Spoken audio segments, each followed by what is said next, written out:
आज हम बात करेंगे कि ऐसे 2 रुपए के सिक्के के बारे में जो कि एक फॉल्स प्लेन चिट पर ढाल दिया गया था। नमस्कार दोस्तों, मैं आपका दोस्त विवेक आपका स्वागत करता हूं आपके यूट्यूब चैनल मुद्रा ज्ञान में, जिसमें हम बात करते हैं भारतीय नोटों और सिक्कों के बारे में। तो ये है एपिसोड 7, जिसके अंदर हम बात करते हैं रेयर कॉइन्स के बारे में। आज हम बात करेंगे मुद्रा इशू वाले एक ऐसे 2 रुपए के फॉल्स प्लेन चिट कॉइन के बारे में जिसकी कीमत आज हजारों रुपए तक चल रही है। और आज हम बात करेंगे कि फॉल्स प्लेन चिट क्या होता है, इसके बारे में हम डिटेल में चर्चा करेंगे। इसके फिजिकल स्पेसिफिकेशंस के बारे में जानेंगे और इसकी करंट में क्या मार्केट प्राइस चल रही है, इसके बारे में भी हम डिटेल में चर्चा करेंगे। तो चलिए कॉइन की तरफ स्विच करते हैं। तो ये है वो 2 रुपए का मुद्रा इशू का कॉइन। आज हम इसी में आने वाले फॉल्स प्लेन चिट कॉइन के बारे में डिटेल में चर्चा करेंगे। अब आप बोलेंगे कि फॉल्स प्लेन चिट क्या होता है। फॉल्स प्लेन चिट का मतलब होता है हर सिक्के के लिए एक प्लेन चिट होती है, मतलब प्लेन एक मेटल का, एक पर्टिकुलर मेटल पर्टिकुलर वेट का एक प्लेन चिट मतलब जिसके ऊपर कुछ भी छपा हुआ नहीं होता, मतलब जिसपे कॉइन छपने वाला है, उस कॉइन को हम प्लेन चिट बोलते हैं। नॉर्मली आपने देखा होगा कभी कभी यूनिफेस कॉइन आते हैं, कुछ कुछ शिफ्टिंग एरर के साथ आते हैं, तो आपको एक प्लेन सरफेस दिखाई देगा, तो उसी को हम प्लेन चिट बोलते हैं।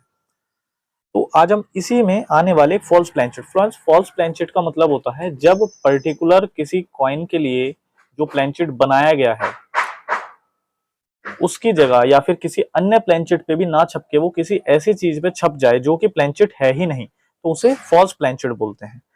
तो आप सबसे पहले इस कॉइन को देख लीजिए, ये एक 2 रुपए का मुद्रा इशू का कॉइन है। अब मैं आपको जो फॉल्स प्लेन चिट है वो दिखाता हूं। मैं एक बार थोड़ा सा अनजूम कर लेता हूं पहले। ये देखिए, ये आपको दिखाई देगा, ये कॉइन की तरह बिल्कुल भी आपको दिखाई नहीं देगा, क्योंकि ये जो मिंटिंग की मशीन्स होती हैं उसका एक पार्ट है जिसे हम फीडर फिंगर बोलते हैं।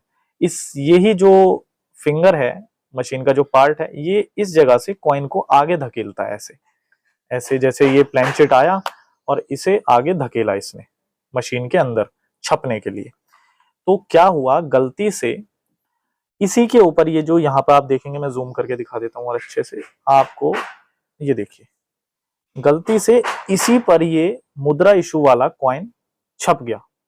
ये गलती से फीडर फिंगर आगे से टेढ़ी हुई और इसी के ऊपर ये कॉइन छप गया। इसकी ये ग्रेडेड है। नॉर्मली मैं ग्रेडेड चीजों पर ज्यादा विश्वास नहीं करता, हमारे पास अपनी खुद की नॉलेज होती है। हम जिस काम को कर रहे हैं हमें कुछ समय में धीरे धीरे उसकी सारी नॉलेज हो जाती है।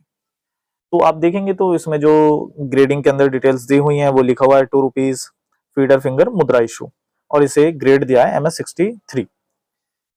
आप देख सकते हैं इसके ऊपर गलती से, ये आप देख सकते हैं, एक बार मिला के अच्छे से मैं एक बार फोकस और जूम कर देता हूं। ये देखिए, आप देखेंगे तो ये जी देख सकते हैं 2 जो न्यूमेरिक है और उसके नीचे रुपए और रुपीज हिंदी और इंग्लिश में लिखे हुए हैं, वो इस पे गलती से ढल गए।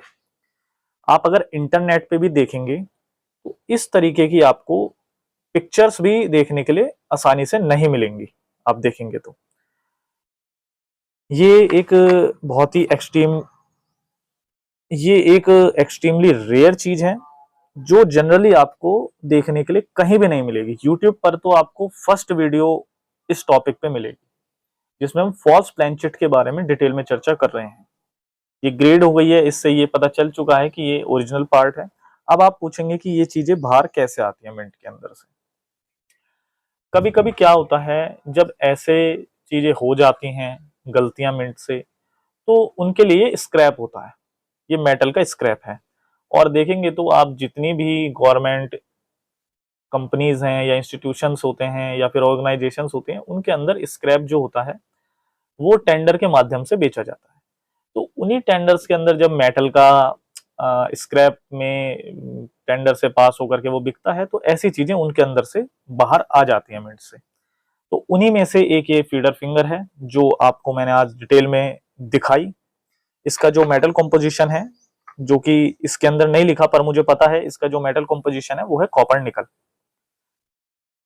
आप देख सकते हैं ध्यान से इसके अंदर कितना अच्छे से ये 2 रुपीज का जो मुद्रा इशू वाला कॉइन है वो गलती से ढल गया है। आप अगर इंटरनेट पे भी देखने जाएंगे तो हो सकता है आपको पर्टिकुलर इसकी पिक्चर्स भी ना मिले। नॉर्मली अगर आप देखेंगे तो अमेरिका में ऐसे फीडर फिंगर के जो फॉल्स प्लेनचिट के कॉइन्स होते हैं वो आपको देखने के लिए मिल जाएंगे, चाहे वो पेनी का हो, चाहे क्वार्टर डॉलर का हो, चाहे डॉलर का। पर इंडिया के अंदर ऐसी गलतियां नॉर्मली नहीं होती हैं और ना ही कभी वो चीजें बाहर आती हैं। तो ये अगर आप देखेंगे तो गिने चुने लोगों के पास ही ऐसी यूनिक चीजें होती हैं। तो उन्हीं में से एक ये जो फीडर फिंगर है वो मेरे पास है।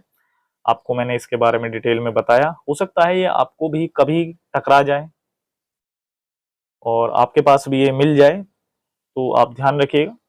नॉर्मली ऐसा बाहर आना बहुत मुश्किल होता है कि आपको स्क्रैप में या किसी चीज में मिल सके, बहुत मुश्किल है। और बहुत मुश्किल से मिलना ही इसको रेयर बनाता है और इसकी कीमत में इजाफा करता है। अब हम बात करते हैं इसकी करंट मार्केट प्राइस के बारे में। तो चलिए, जैसे कि हमने इस फॉल्स प्लेनचिट फीडर फिंगर के बारे में डिटेल में चर्चा कर ली है, हमने जाना कि फॉल्स प्लेनचिट क्या होता है और इसके कॉन्सेप्ट के बारे में हमने डिटेल में चर्चा करी है। अब हम बात करते हैं इसकी मार्केट प्राइस के बारे में। मार्केट प्राइस तय होती है उसके मार्केट में खरीदने बेचने के रेट को लेकर के। तो ऐसी चीजें बहुत कम मार्केट में बिकने के लिए आती हैं, कभी कभी ही ऐसी चीजें मार्केट में बिकने के लिए आती हैं। तो इसकी जो मैं पुराना रिकॉर्ड देख रहा हूं और अब के रिकॉर्ड जो मैंने देखा है उसमें लगभग इसकी प्राइस जो है वो 25 से 50,000 के बीच चल रही है। तो ऐसे नॉलेजेबल और इंफॉर्मेटिव वीडियोस को देखने के लिए आप हमारे साथ जुड़े रहें। वीडियो को लाइक करें, चैनल को सब्सक्राइब करें और अगर आपके मन में भी है भारतीय नोट और सिक्कों से जुड़े हुए सवाल तो आप हमें कमेंट में पूछ सकते हैं और इस नंबर पर संपर्क कर सकते हैं। तब तक के लिए नमस्कार।